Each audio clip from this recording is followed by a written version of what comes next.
कक्षा 8 के सभी भैया बहनों को मेरी नमस्ते।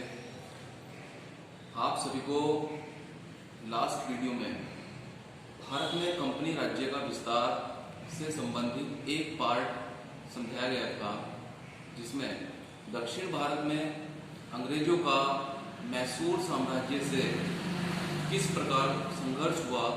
उस संघर्ष में अंग्रेजों के और मैसूर साम्राज्य के मध्य प्रथम, द्वितीय, तृतीय और चतुर्थ युद्ध हुए। उस चैप्टर से रिलेटेड ही आपको आज कुछ प्रश्न उत्तर समझाए जा रहे हैं।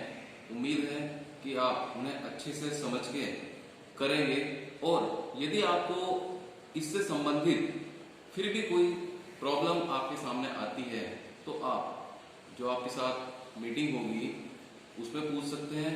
अगर उसमें भी आप सही से कनेक्ट नहीं हो पाते तो आप पर्सनली फोन करके भी पूछ सकते हैं। अब इस चैप्टर से रिलेटेड ही जो प्रश्न है, पहले तो आप चैप्टर का नाम ही देख लें। पाठ 3 सामाजिक विज्ञान इतिहास, कक्षा 8 लव। भारत में कंपनी राज्य का विस्तार, ये हमारे चैप्टर का नाम है। ये बहुविकल्पीय प्रश्न है। विलय नीति का संबंध किससे है? ये ऑप्शनल आपका प्रश्न है। विलय नीति का संबंध लॉर्ड डलहौजी से है। लॉर्ड डलहौजी 1848 से 1856 तक भारत के वायसराय रहे, गवर्नर जनरल रहे। इन्होंने भारत के देसी राज्यों को जबरदस्ती अपने राज्यों में मिलाने के लिए जो नीति अपनाई उसे विलय नीति कहा गया। इसलिए विलय नीति का संबंध लॉर्ड डलहौजी से है। पानीपत के तृतीय युद्ध में मराठा संघ को पराजित किया था अहमद शाह अब्दाली ने। पानीपत का तृतीय युद्ध हुआ था 1761 ईस्वी में, जिसमें मराठों ने एक संगठन बनाया, एक संघ बनाया, और उसका मुकाबला अफगानिस्तान के शासक अहमद शाह अब्दाली ने किया। परंतु इसे दुर्भाग्य ही कहा जाए, जो मराठे अब तक विजय पताका फहराते आ रहे थे वो दुर्भाग्यवश पानीपत के तृतीय युद्ध में हार गए। तो पानीपत के तृतीय युद्ध में मराठा संघ को पराजित किया था अहमद शाह अब्दाली ने। ये शब्दावली से संबंधित प्रश्न है। पिंडारी। पिंडारी लुटेरों का एक दल था जिसमें हिंदू और मुसलमान दोनों धर्मों के लोग शामिल थे। पिंडारियों को मराठों का शिकारी कुत्ता कहा जाता था, क्योंकि बाजीराव प्रथम के शासनकाल में ये लोग मराठों की ओर से युद्ध में भाग लेते थे और धन प्राप्त करते थे। पिंडारी एक लड़ाकू जाति थी जिसमें हिंदू और मुसलमान दोनों धर्म के लोग शामिल थे। ये अधिकतर दक्षिण भारत में निवास करते थे, और मराठा जो लोग थे वो युद्ध के समय इन्हें एक प्रकार से किराए पर ले लेते थे, और जो युद्ध में धन प्राप्त होता था उसमें इन्हें इनका हिस्सा दे देते थे। रेजिडेंट।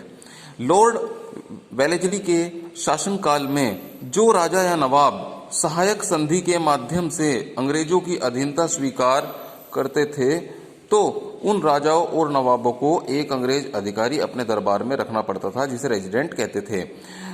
लॉर्ड वेलेस्ली के शासनकाल में जितने भी देसी राज्य थे, जो भारत के राज्य थे, और उन्होंने अपनी सुरक्षा रक्षा के लिए लॉर्ड वेलेस्ली की अधीनता में वो चले गए, तो ऐसी स्थिति में क्या होता था कि अंग्रेज अपना एक अधिकारी उनके दरबार में नियुक्त कर देते थे, जो उनके दरबार की सारी जानकारियां रखता था, तो उसे रेजिडेंट कहा जाता था।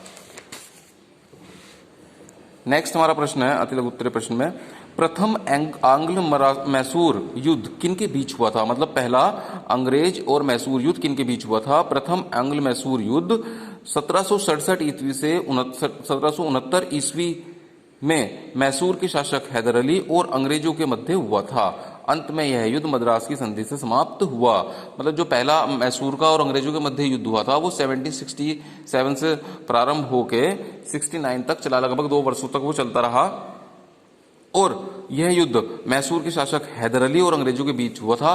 अंत में जब इस युद्ध का कोई खास निर्णय नहीं हो पाया तो मद्रास की संधि से यह युद्ध समाप्त हुआ, और इस संधि में इन दोनों ने एक दूसरे की भविष्य में सहायता करने का आपस में आश्वासन इन्होंने एक दूसरे को दिया। द्वितीय एंग्लो मैसूर युद्ध किनके मध्य हुआ? द्वितीय आंग्ल मैसूर युद्ध सन 1780 से 84 के मध्य अंग्रेजों और मैसूर की सेनाओं के मध्य हुआ। 1782 ईस्वी में हैदर अली की मृत्यु हो गई। इसके पश्चात उसका पुत्र टीपू सुल्तान शासक बना। यह युद्ध 4 वर्षों तक चलने के पश्चात 1782 ईस्वी में मंगलोर की संधि से समाप्त हुआ।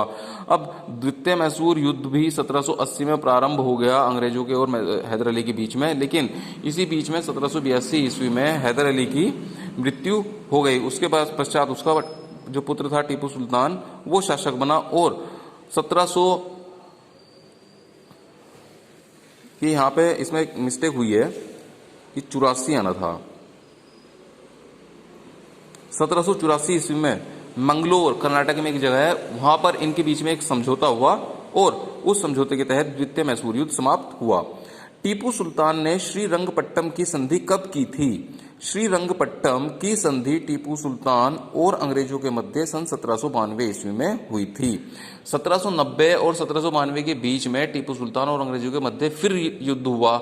इस युद्ध में टीपू सुल्तान को लगा कि अब वो जीतने वाला नहीं है, तब उसने श्रीरंगपट्टम, उसकी राजधानी थी, वहां पर अंग्रेजों को संधि करने के लिए आमंत्रित किया। तो 1792 ईस्वी में श्रीरंगपट्टम की संधि हुई थी। इस युद्ध में टीपू को अपने साम्राज्य का लगभग आधा हिस्सा अंग्रेजों और उनके साथियों को देना पड़ा। इस युद्ध में टीपू सुल्तान को बहुत हानि हुई। उसने लगभग अपना आधा साम्राज्य अंग्रेजों को दे दिया, जो अंग्रेजों ने अपने साथियों के साथ बांट लिया और युद्ध के हार जाने के रूप में 3 करोड़ रुपए अंग्रेजों को देने पड़े। और टीपू सुल्तान को युद्ध के हार जाने के रूप में 3 करोड़ रुपए भी अंग्रेजों को देने पड़े। इससे संबंधित ही इस चैप्टर का भी एक पार्ट और है, वो आपको बाद में एक वीडियो के माध्यम से समझाया जाएगा। उसके बाद आपको उसके प्रश्न उत्तर भी कराए जाएंगे। धन्यवाद।